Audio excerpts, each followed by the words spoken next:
Baik. Bismillahirrahmanirrahim. Alhamdulillahirabbil alamin. Alhamdulillahilladzi 'allamal Qur'ana khalaqal insana 'allamahul bayan. Wassalatu wassalamu ala Muhammadin khairil anam wa ala alihi wa sahbihi wattabi'in wa tabi'it tabi'in wa man tabi'ahum bi ihsanin ila akhiriz zaman. Amma ba'd, fa ya ayyuhal muslimun, uhayyukum bi tahiyatil Islam. Assalamualaikum warahmatullahi wabarakatuh. Subhanakallahumma la ilma lana illa ma 'allamtana fa'allimna ma yanfa'una wanfa'na ma 'allamtana. Rabbana zidna ilman warzuqna fahman ya 'alimal ghaibi wasyahadah.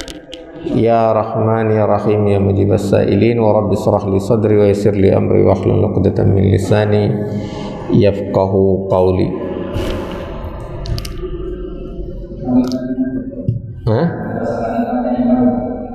Oh iya, kemarin lebih ke ruhiyah ya. Ini agak fikih sedikit nih.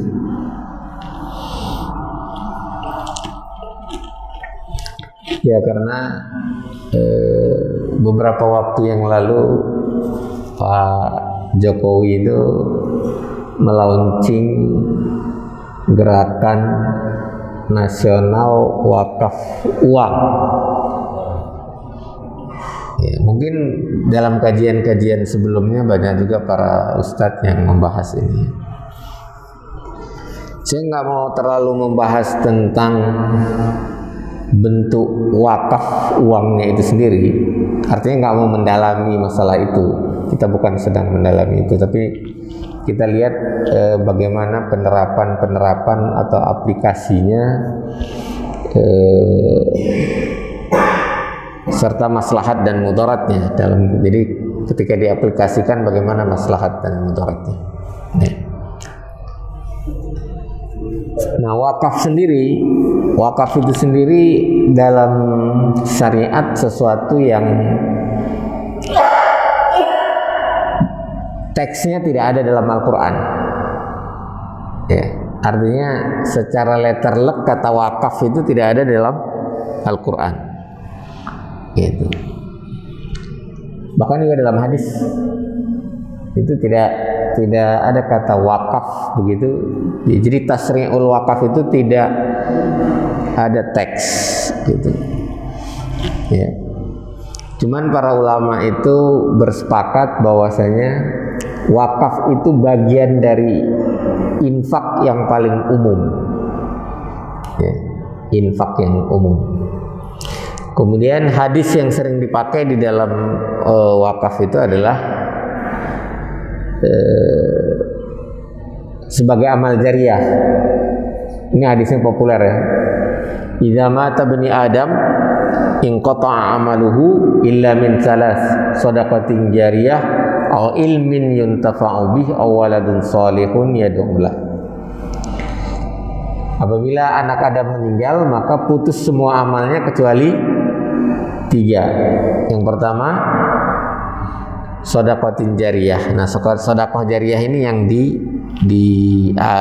dijadikan dasar dalil wakaf. Ya. Dasar hukum wakaf itu sunnah. Aw ilmun yuntafa'u bih, atau ilmu yang bermanfaat. Kemudian yang ketiga adalah waladun shalih yad'ulah. Gitu. Jadi dasar hukum wakaf itu bersifat umum. Gitu. Tidak ada yang tidak seperti sholat gitu spesifik gitu, disebut kata sholat, ada kaifiat. Kemudian ada peristiwa Khaybar, kalau tidak salah ya, setelah Khaybar itu ada pembagian ghanimah dan Umar termasuk mendapat yang banyak. Nah, Umar minta petunjuk Rasulullah SAW tentang penggunaannya ini gimana, ini banyak sekali harta tanah Khaybar ini. Lalu disarankan oleh Rasulullah SAW agar ditahan hartanya itu, ditahan, pokoknya ditahan. Nah, dari kata ditahan itulah wakaf itu. Wakaf itu menahan. Hasilnya nanti diinfakkan kepada masyarakat. khususnya fakir miskin. Itu. Nah, lalu sedikit apa bedanya zakat, infak, sedekah dengan wakaf? Jadi zakat itu masuk wakaf itu masuk kategori wakaf, tapi yang umum. Umum di sini maksudnya begini. Kalau zakat dia infak, sedekah yang ada asnafnya. Kalau wakaf nggak ada asnafnya. Masjid ini wakaf enggak? Bangunannya wakaf. Tanahnya fasos ya. Tanahnya fasos. Bukan wakaf. Nah, banyak masjid yang tanahnya dan bangunannya wakaf. Kemudian ada ketentuan nggak? Yang boleh sholat hanya fakir miskin. Kalau yang kaya bayar. Ada nggak? Nggak ada. Nah, itu bedanya wakaf dengan zakat. Jadi wakaf itu tidak ada asnafnya. Orang kaya boleh menikmati wakaf, boleh memanfaatkan wakaf. Kemudian wakaf itu menyebabkan putusnya waris. Jadi kalau si A mewakafkan hartanya, maka ahli waris tidak bisa mendapatkan harta itu ketika si wakifnya meninggal. Cuman ahli waris masih punya hak untuk mengubah wakafnya, mengubah fungsi kalau ada maslahat. Jadi misalnya diwakafkan untuk kuburan, ternyata tanahnya itu berlumpur dan sering banjir misalnya, tidak cocok untuk pemakaman atau kuburan, maka ahli warisnya itu boleh merubah peruntukannya. Itu. Tapi menjadi milik mereka lagi setelah wakifnya meninggal dijadiin waris itu nggak bisa, itu wakaf. Tapi kalau zakat itu dia terjadi tamlik, si penerimanya itu nanti bisa mewariskan. Misalnya ada seseorang fakir miskin diberikan zakat sebanyak 100 juta. Sehari setelah menerima zakat itu dia meninggal, maka 100 jutanya itu diwariskan. Tapi kalau wakaf tidak ada pemilik individunya dan tidak ada waris lagi, itu dia wakaf. Nah, kemudian bagaimana dengan wakaf tunai? Wakaf tunai ini tidak pernah ada di zaman Rasulullah Sallallahu Alaihi Wasallam, di zaman sahabat juga nggak ada. Ya, pernah ada disebut wakaf tunai di zaman tabi'in itu, tapi sebenarnya itu bukan wakaf tunai seperti yang sekarang ini dipraktekkan. Kenapa? Karena wakaf tunai waktu saat itu adalah gini, ada orang mau bangun masjid, dia nggak nyerahkan tanahnya, dia kasih uang untuk beli tanah. Nah, itu sebenarnya bukan wakaf tunai, tapi wakaf secara tunai, agak beda. Itu sama kayak orang bayar zakat fitrah. Ada yang ngasih beras, ada yang ngasih uang untuk dibelikan beras. Jadi gitu juga, ada yang kasih uang untuk dibelikan tanah, dibelikan bahan bangunan, gitu. Ya, itu wakaf. Tapi kalau wakaf tunai itu begini: si A, si B, si C memberikan dananya, uangnya cash ke. Nah, kalau wakaf itu dikelolanya oleh nazir, kalau zakat dikelola oleh amil. Tapi dua-duanya itu di bawah amir, Jadi amir tidak boleh jadi nazir, amir tidak boleh jadi amil. Gitu. Amir itu menunjuk amil. Gitu. Amil mengawasi nazir. Ya. Nah, jadi diserahkan dana-dana tunai itu kepada seseorang yang menjadi nazir. Ya, misalnya Pak Aris dijadiin nazir, ini yang hadir di sini semua ngasih masing-masing 1 juta, maka terkumpul 20 juta misalnya. Atau masing-masing ngasih 100 juta karena banyak hartanya, amin. Dikumpul dapat 2 miliar. Nah, 2 miliar ini tidak diberikan apapun, tapi dipergilirkan pemanfaatannya kepada setiap orang, dan orang kaya boleh pakai. gitu. Dia pakai buat usaha gitu. Nah, tapi dia harus kembalikan. Nah, di sini memang para ulama ada perbedaan pendapat. Ulama mutaakhirin ya, ulama kontemporer itu yang mengatakan nggak cocok ini zakat tunai seperti ini tidak cocok. Gitu. Maksudnya pertama dia sebagai aset dia itu bersifat lancar, current aset gitu. Jadi kalau disebut wakaf agak ini. Kemudian pemanfaatannya tidak bisa sekaligus bersamaan banyak orang gitu. Jadi dia bergilir gantian. Kalau masjid kan bisa sekaligus rame-rame pakai, nggak harus gantian. Tapi ulama lain mengatakan nggak ada masalah, dipecah aja dari 2 miliar itu dibagi 10 masing-masing pakai 200 juta untuk bisnis bakso misalnya. Gitu, tapi harus dikembalikan. Nah, kritik berikutnya adalah kok menjadi hutang gitu. Kok harus dikembalikan? Gitu. Nah, kalau kita pakai masjid, kita kembalikan nggak masjidnya? Karena kita nggak pernah ambil, jadi nggak perlu kembalikan. Jadi ada perbedaan pendapat. Tapi saya termasuk orang yang tidak mempermasalahkan itu. Jadi kalau mau wakaf uang ya silakan aja. Karena dari segi fikih wakaf itu termasuk yang paling simple gitu. Beda dengan zakat tadi, dia ada asnaf, ada kriteria gitu, agak ketat. Ya, itu kalau wakaf nggak ada masalah. Oke, itu satu. Yang berikutnya harta atau fund bahasa Inggrisnya ya. Yaitu dana atau harta itu dari perspektif penguasaan itu bisa dibagi 3. Pertama, private fund, harta private, harta individu. Tapi bisa juga disebut sebagai harta badan juga tidak apa-apa. Misalnya PT itu private disebutnya. Ya, gitu. Jadi dia punya badan hukum, tapi itu disebut harta private. Ya, jadi terserah individu itu mau ngapain. Gitu. Ya. Nah, kita ini kan kalau umat Islam kalau dapat harta, mempunyai perolehan itu sebagian harus dikeluarkan dalam bentuk zakat. Nah, ketika dikeluarkan dalam bentuk zakat, nah diserahkan kepada amil, maka dia berubah dari private fund menjadi community fund atau society fund. Gitu. Nah, ada lagi nanti harta kita yang diambilnya bukan oleh masyarakat tapi oleh negara. Apa namanya? Pajak. Itu dia berubah menjadi public fund, dana umum. Ya. Jadi ada dana masyarakat, ada dana umum.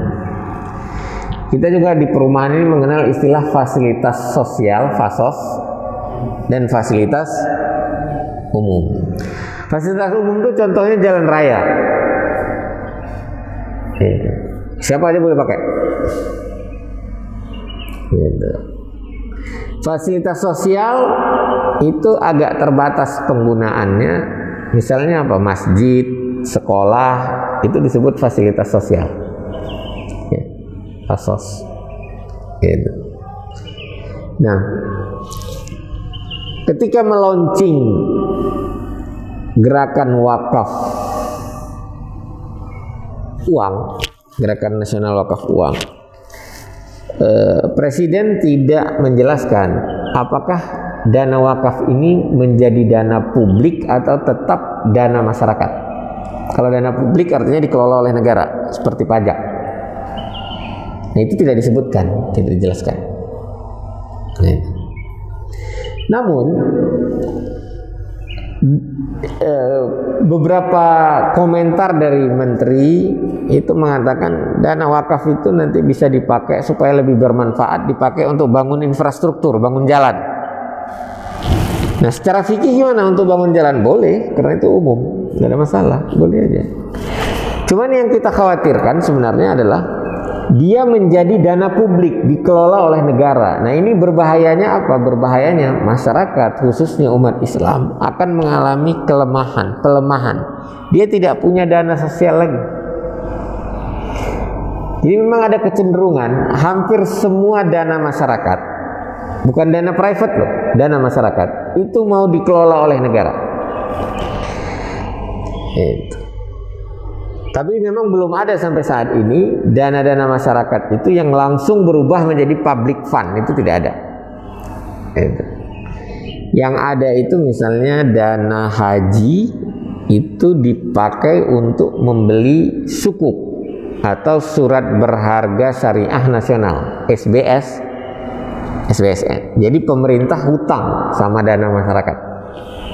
Bukan dana haji itu dikelola oleh pemerintah untuk bangun jalan, tidak. Jadi pemerintah berhutang, jadi nanti akan dikembalikan. Nah, wakaf ini belum jelas gerakan wakaf ini.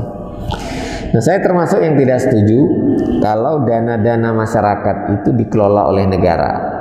Dalam sistem saat ini itu berbahaya karena masyarakat akan mengalami kelemahan. Kalau masyarakat lemah, maka pengelola negara dalam hal ini pemerintah itu akan sulit dikontrol. Jadi itu berbahaya. Nah, ini dalam segi fikihnya penolakan ini disebut sadduz zara'i, mencegah mudarat.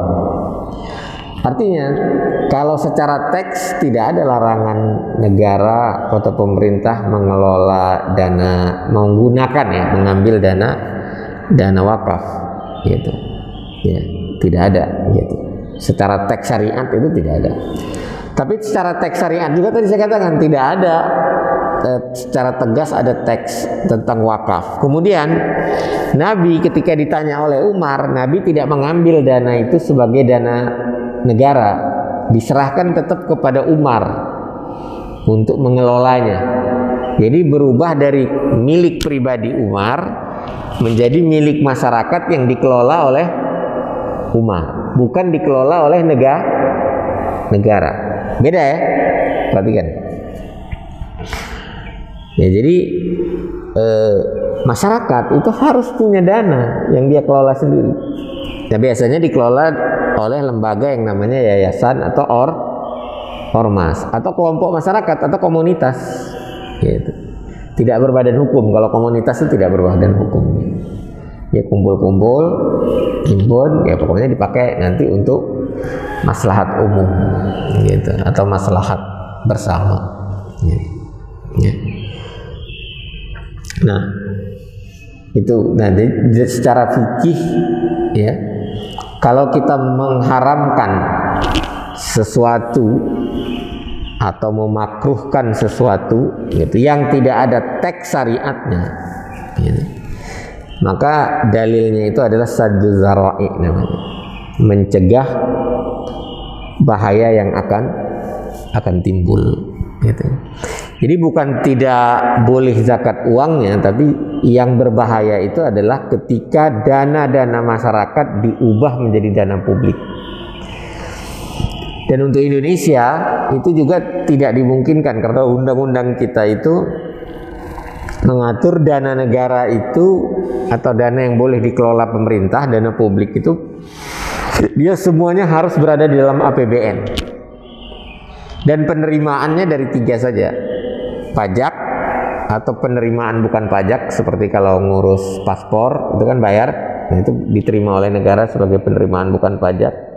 Penerimaan bukan pajak lainnya itu dividen, misalnya BUMN punya apa, atau laba BUMN, ya, ini laba BUMN yang dibagikan sebagai dividen kepada negara melalui Kementerian Keuangan, ya, itu masuk ke dalam anggaran negara, penerimaan negara, gitu. Atau hibah dari negara lain, atau hibah dari pemerintah pusat kepada pemerintah daerah.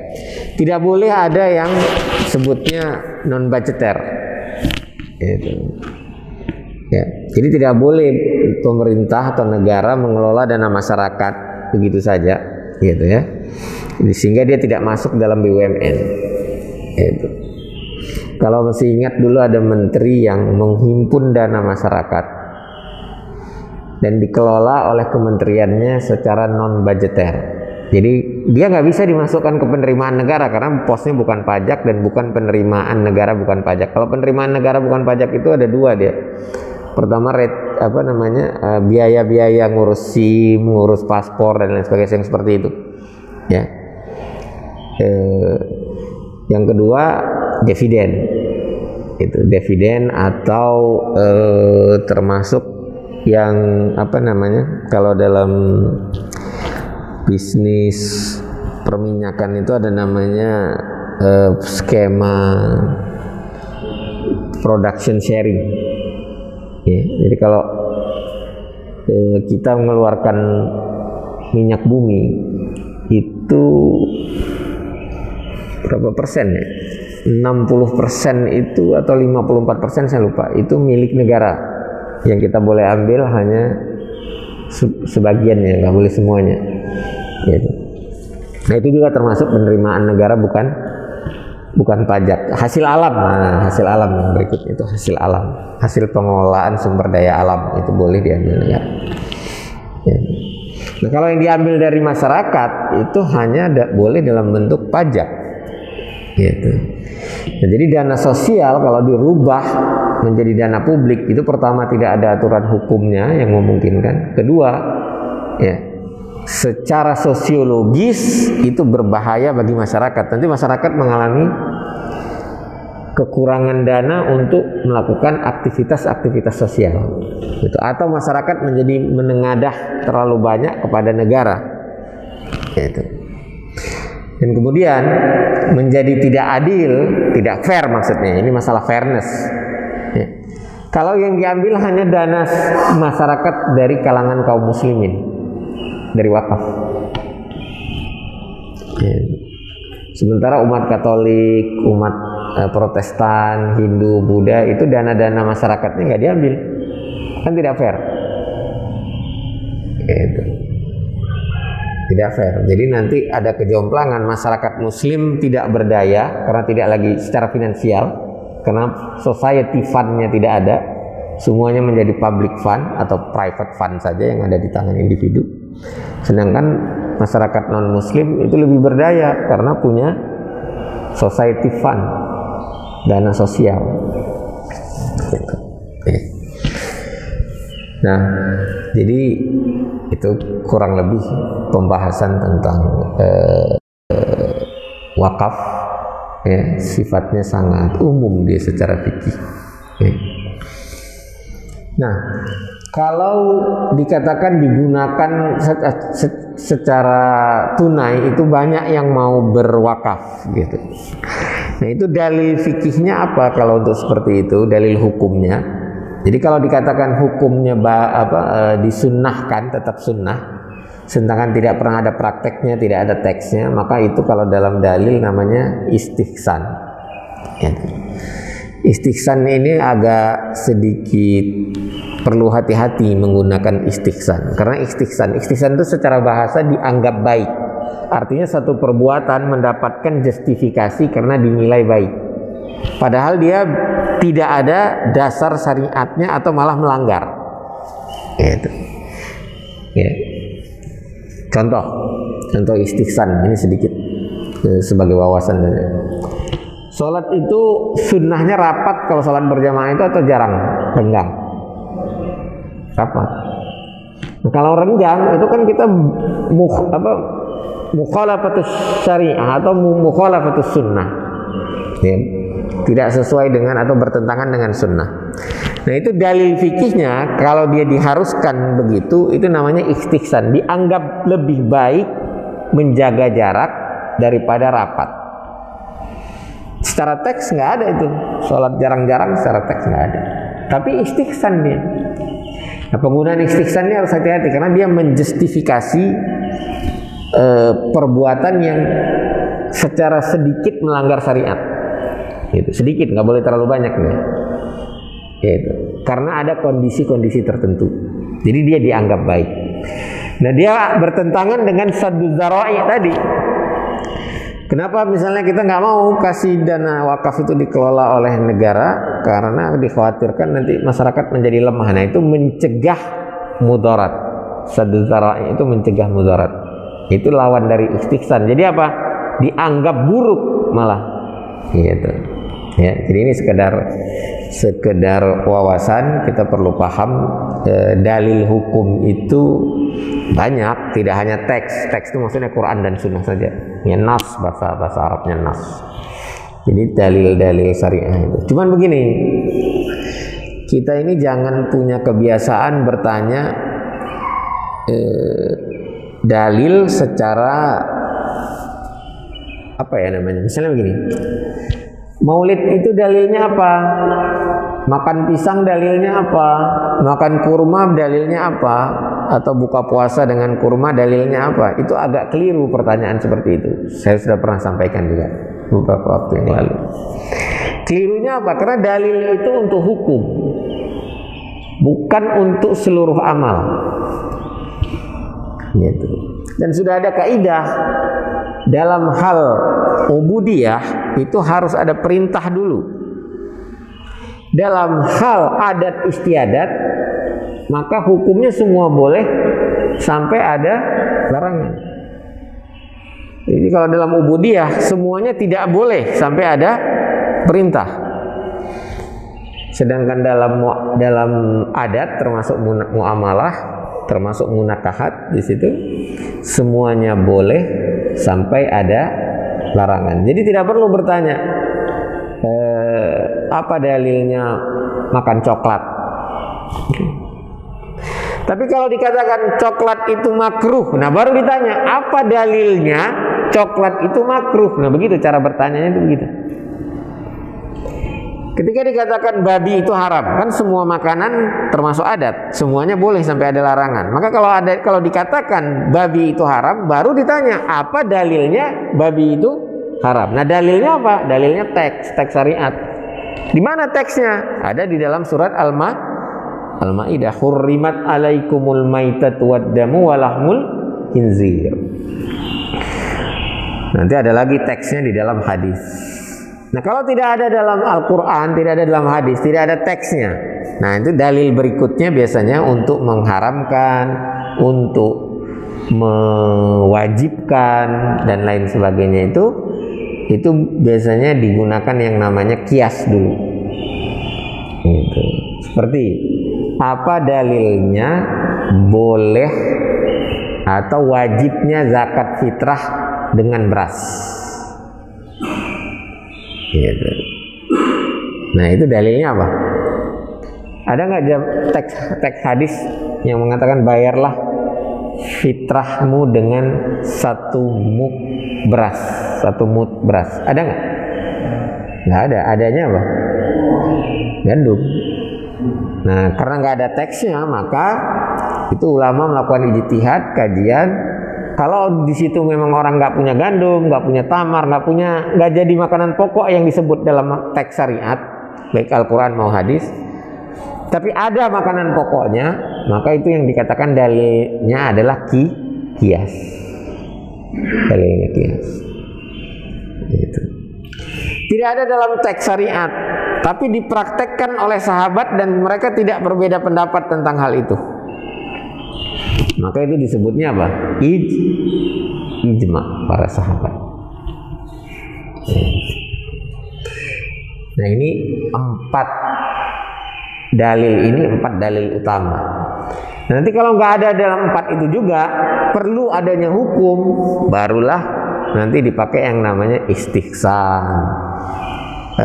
al-masalih mursalah, saddu zara'i, kemudian syar'u man qablana, ada lagi namanya istishab. Istishab itu kebiasaan ya yang sudah berlaku dan bagus aja kalau diteruskan, maka itu disebutnya istishab gitu.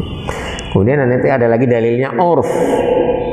Urf ini juga begini.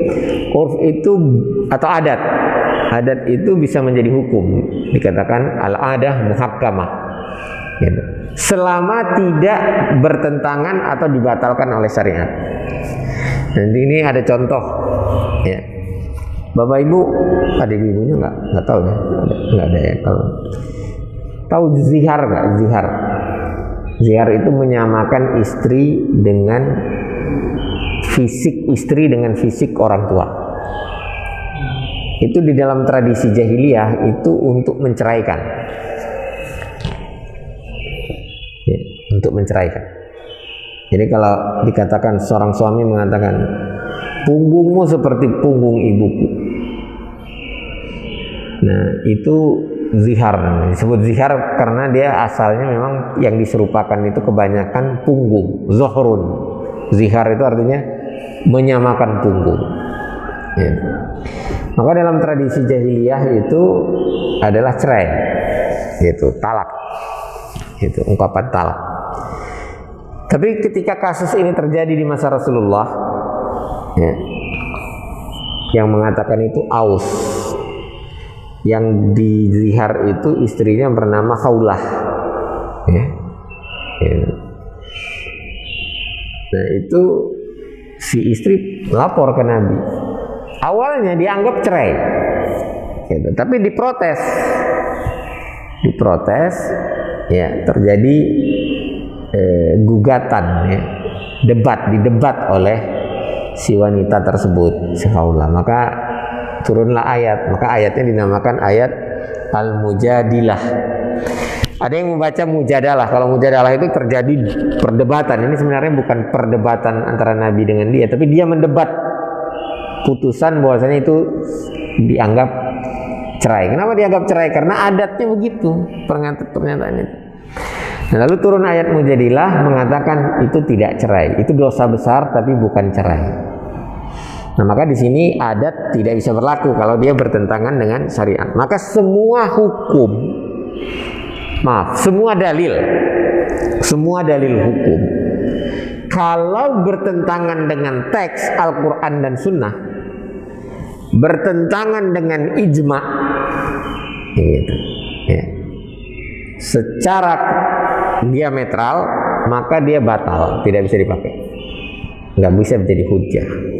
Termasuk istighsan. Maka hati-hati juga dengan istighsan. Istighsan ini kan menjustifikasi untuk bertentangan dengan syariah, tapi sesaat sifatnya, karena ada urgensi yang lebih besar yang sesuai syariat. Apa yang sesuai syariat? Misalnya sholat jarang-jarang, la doror wala diror, itu hadis Nabi sahih, sunnah, itu nggak boleh ada bahaya dan hal yang membahayakan, ya. Atau ada kondisi sulit sekali, ya, sulit sekali untuk ada top ulama saat ini yang memberi contoh, misalnya tukar menukar uang secara tidak tunai, itu kan salah satu bisa rugi. Tapi kalau terlalu besar volumenya, itu kan terpaksa diperiksa dulu dan makan waktu sehari, gitu. Nah itu kan haram secara syariat, tapi menjadi dianggap baik demi memeriksa itu namanya istighsan. Dengan dasar apa? Dengan dasar kaidah al-masyaqqah tajlibut taysir, kesulitan mendatangkan kemudahan dalam hukum. Nah tapi hati-hati, dia hanya boleh sesaat kalau istighsan itu, tidak boleh berkhianat. Demikian, mudah-mudahan bermanfaat. Tapi intinya tadi kita harus memahami wakaf itu secara syariat, tapi dalam hal pemanfaatannya kita harus melihat maslahat dan mudarat, gitu. Nah, secara syariat wakaf itu adalah syariat yang ringan, yang mudah. Secara hukum dia tidak wajib, mandub saja, sunnah. Artinya kalau seumur hidup orang itu tidak berwakaf, tidak membuat dia masuk neraka. Tapi kalau dia berwakaf, itu bagus sekali karena itu sebagai sedekah jariyah. Tapi pemanfaatannya lebih bagus itu dikelola oleh masyarakat, tidak dikelola oleh negara. Pertama, tidak ada juga contohnya wakaf di zaman Rasulullah dikelola negara, itu nggak ada. Semua wakaf itu dikelola oleh masyarakat. Gitu. Lalu bagaimana dengan Baitul Mal? Gitu. Baitul Mal memang dikelola oleh negara. Gitu.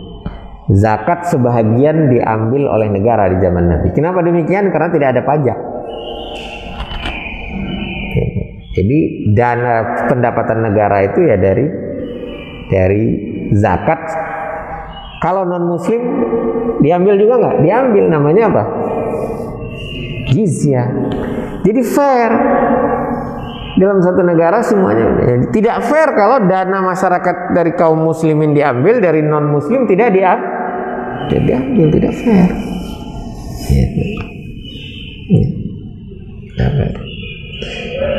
Dan tidak boleh juga semuanya masuk. Nah, kalau sudah ada dana publik, dana umum yang diambil dari pajak, maka sebaiknya yang namanya zakat, infak, sedekah dan wakaf tidak lagi dikelola oleh negara, tapi dikelola oleh masyarakat. Kemudian begini, agak aneh, kalau yang terkait uang, negara atau pengelola negara mau, tapi yang terkait hukum syariat nggak dipakai. Mau nggak negara menyelenggarakan hukum potong tangan? Kenapa wakafnya diambil, hukum potong tangannya tidak? Nah, itu makanya tetap harus lebih bagus dikelola oleh masyarakat dan tidak akan menimbulkan polemik. Lalu posisi negara apa? Posisi negara itu regulator aja. Dia membuat regulasi. Oh ya, sedikit tambahan. Nah, sudah ada sebenarnya regulasinya. Kalau wakaf itu regulasinya ada badan yang namanya Badan Wakaf Indonesia, BWI. Cuman badan ini dia punya dua fungsi, fungsi regulasi dan juga fungsi eksekusi. Jadi dia juga menerima wakaf dan mengelola wakaf. Harusnya kalau regulator tidak. Beginilah, kalau komisaris jangan jadi direktur, kan begitu kan? Gitu. Nah, begitu juga Basnas. Kalau untuk zakat sudah ada aturannya, sudah bagus. Cuman sedikit masalahnya, Basnas ini juga menjadi operator di samping regulator. Dia juga melakukan eksekutif, bukan sekedar komisaris. Harusnya Basnas itu mengawasi lembaga-lembaga zakat yang dikelola masyarakat. Dia sendiri tidak mengelola zakat karena dia lembaga negara, ya. Lembaga yang dibentuk oleh negara kalau Basnas itu, bukan oleh masyarakat.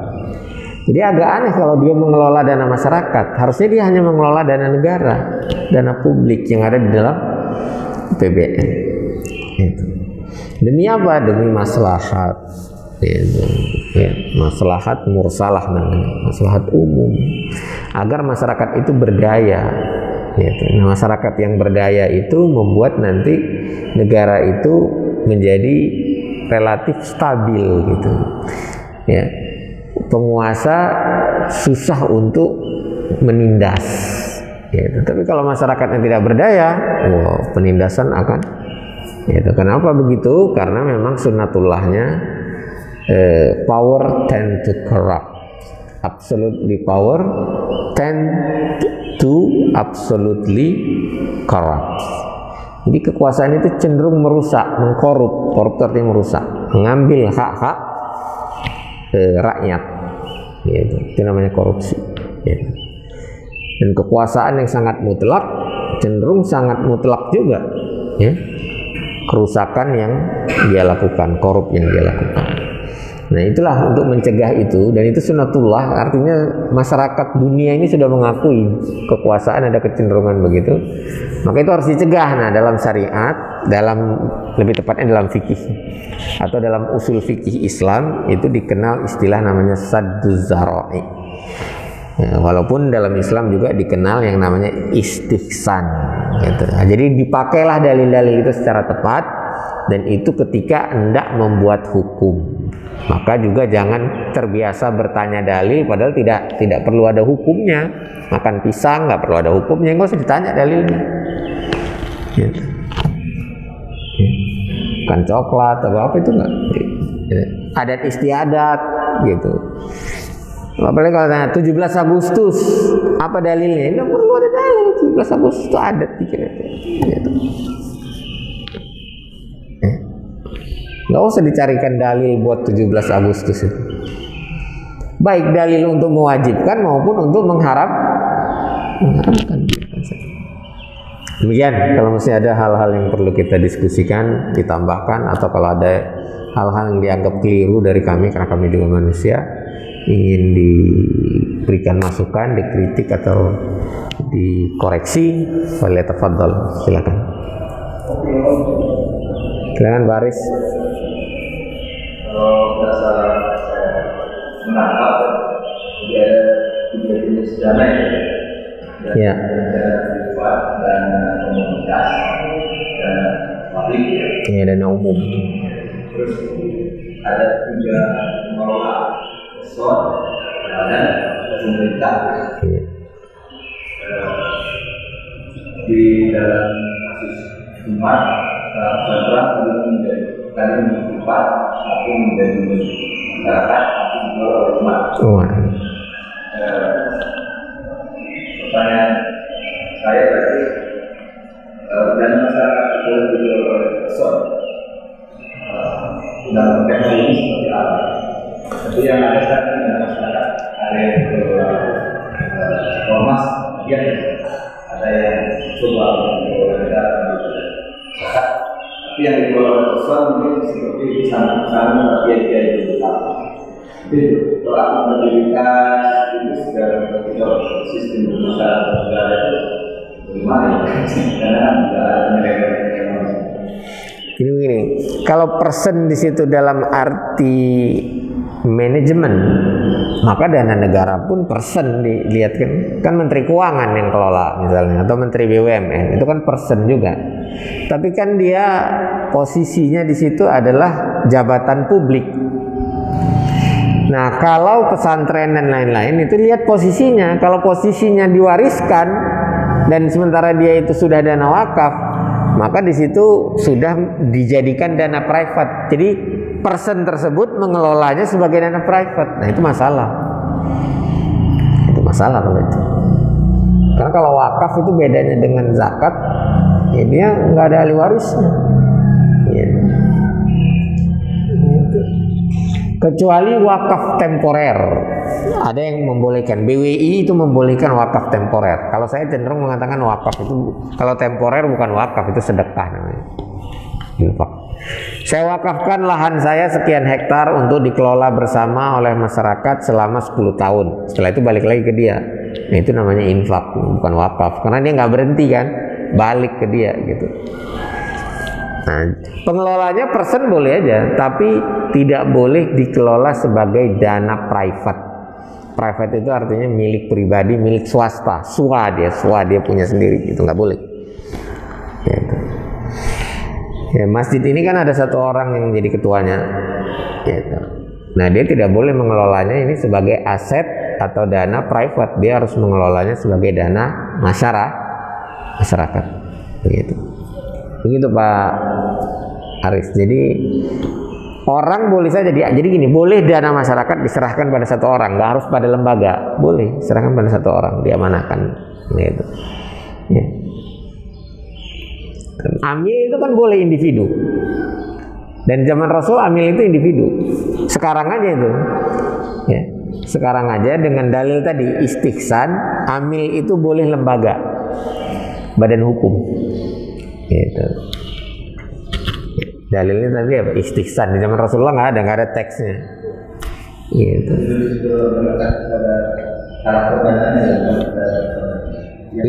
Artinya gini, cara mengelolanya harus sesuai dengan karakter dananya. Nah, ada beberapa dana masyarakat yang boleh dikomersialisasi, boleh. Dikomersialkan boleh, tapi manfaatnya harus untuk umum. Dikomersialisasi itu artinya dicari apa? Ya, for profit gitu ya. Cari untung. Gitu. Itu boleh, tapi untungnya itu harus untuk umum gitu. Not for person gitu. Ya. Misalnya ada masjid 3 atau 4 lantai. Lantai bawahnya itu dipersewakan untuk acara pernikahan dan lain sebagainya yang sesuai syariah lah. Ya. Masjidnya dapat income nggak? Dapat. Nah, boleh nggak itu dipakai income-nya untuk kepentingan pribadi? Nggak boleh. Ya. Tapi apakah itu disebut penggunaannya secara sosial atau secara komersial? Komersial. Kalau sosial ya gratis. Jadi masih boleh digunakan dikelola secara komersial, tapi manfaatnya tadi contohnya Umar Itu tanah Khaybarnya dikelola sampai menghasilkan uang, itu kan komersial. Tapi hasilnya itu tidak dipakai secara private. Nah itu yang maksudnya kenapa disebut dana private. Private fund, society fund, and public fund. Jadi masyarakat modern ini sudah dikenal dan digunakan ini. Ya, masyarakat modern itu sangat tegas dalam hal ini, terutama public fund itu sangat dikontrol. Society fund ini dikontrol oleh masyarakat aja, nggak terlalu ketat, nggak perlu pakai aturan hukum yang banyak. Gitu. Jadi masyarakat harus diberi kebebasan. Tapi kalau negara itu ketat betul, nggak boleh di sembarang. Gitu. Makanya dalam masalah private fund itu tidak dikenal istilah korupsi. Dalam public fund itu nggak dikenal, dalam society fund, dana masyarakat nggak dikenal istilah korupsi. Gitu. Korupsi itu selalu dikaitkan dengan kekayaan negara atau yang disebut public fund. Gitu. Ada lagi yang lain? Silakan. Cukup jelas Pak Aris. Ya. Jadi kenapa ditolak? Supaya masyarakat berdaya, dan itu namanya dalam fikihnya itu sadduz zara'i. Ya. Kita menolak artinya mengharamkan dana wakaf dikelola negara dengan dalil sadduz zara'i. Gitu. Silakan. Apa bisa dikasih batasan bahwa sebenarnya wakaf itu sebenarnya memang asal-muasalnya dari dana umat Islam, dan pada zaman itu memang yang mampu itu kan pemerintahan Islam. Jadi semaksimal mungkin digunakan untuk kepentingan umat Islam. Nah yang menjadi kekhawatiran ini pemerintahannya bukan pemerintahan yang berdasarkan syariat Islam menurut pemahaman saya. Nah yang dikhawatirkan justru nanti banyak digunakan untuk hal-hal yang bukan untuk kepentingan umat Islam juga. Bahkan kalau dalam undang-undang itu pemerintahan yang mampu justru memberikan apa yang bisa ya untuk kepentingan Islam. Iya, makanya tadi ada ketidaksetaraan. Kedua ada unfairness. Gitu. Benar yang Bapak tanyakan itu, yang dipermasalahkan. Kok secara hukum syariat nggak mau dipakai oleh negara, tapi dananya mau dipakai. Gitu. Gitu. Nanti kalau umat Islam, oke, silakan ambil dana wakaf, tapi terapkan hukum Islam, mau nggak? Gitu. Ya, itu pertama. Tapi di masyarakat saat ini, masyarakat modern itu punya satu kebijaksanaan, kearifan, bahwasanya dana negara dibatasi saja dari zakat, dari pajak atau dari retribusi yang bukan pajak, gitu, yang terkait dengan jasa yang diberikan oleh negara, kemudian dari hibah, gitu. Ya. Supaya apa? Supaya bisa dikontrol. Gitu. Dan yang mengontrol punya dana, masyarakat punya dana, yaitu dana zakat, infak, sedekah, wakaf, itu biarkan dikelola oleh masyarakat. Gitu. Ya. Gitu Pak. Jadi memang terjadi inkonsistensi kalau dikelola atau unfairness juga. Gitu. Nah kemudian ada yang lebih berbahaya sebenarnya. Lebih berbahaya itu begini. Ketika negara mengambilnya, kemudian terjadi komersialisasi yang mengarah kepada privatisasi. Misalnya kalau dana wakaf dipakai untuk jalan tol. Jalan tol itu fasilitas umum bukan? Bukan. Jalan tol bukan fasilitas umum. Tol itu artinya berbayar. Tol itu artinya bertarif. Kalau sudah berbayar, dia bukan fasilitas umum. Kalau bertarif itu bukan fasilitas umum. Jadi kalau sudah ada investasi, ada investornya, ada pengembalian modal, itu bukan lagi. Maka kalau ada pemerintahan membangun jalan tol, kemudian mengatakan dia berhasil membangun infrastruktur, lah itu bukan infrastruktur. Jalan tol itu bukan infrastruktur. Jalan tol itu industri.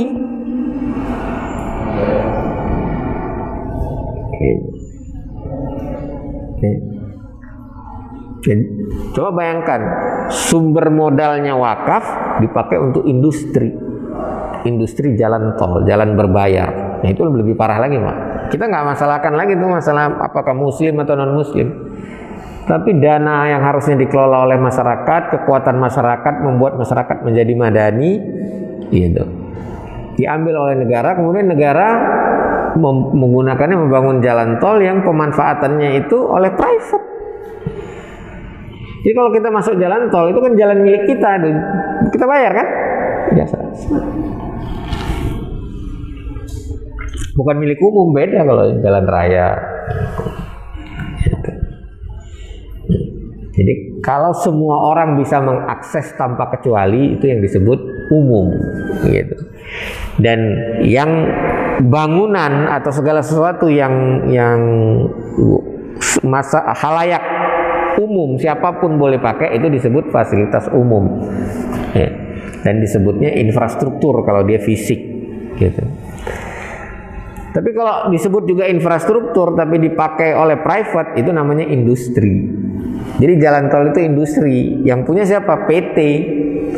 Negara pun PT Jasa Marga, BUMN. Ya.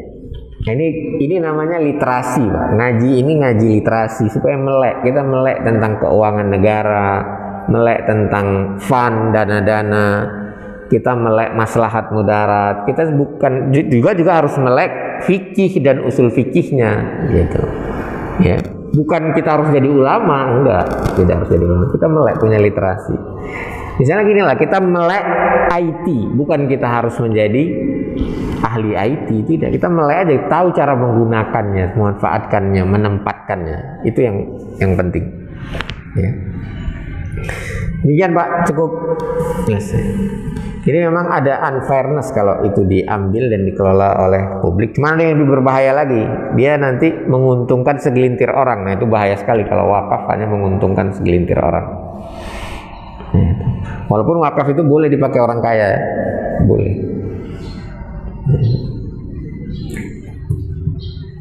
Demikian, mudah-mudahan bermanfaat. Al-haqqu min rabbik fala takunanna minal mumtarin. Kebenaran dari Allah, jangan ragu-ragu atas kebenaran, dan apa-apa yang kami sampaikan tentu tidak terlepas dari kesalahan dan khilafan kami sebagai manusia. Itu walafu minkum wastaghfirullah li wa lakum billahi taufiq wal hidayah. Assalamualaikum warahmatullahi wabarakatuh.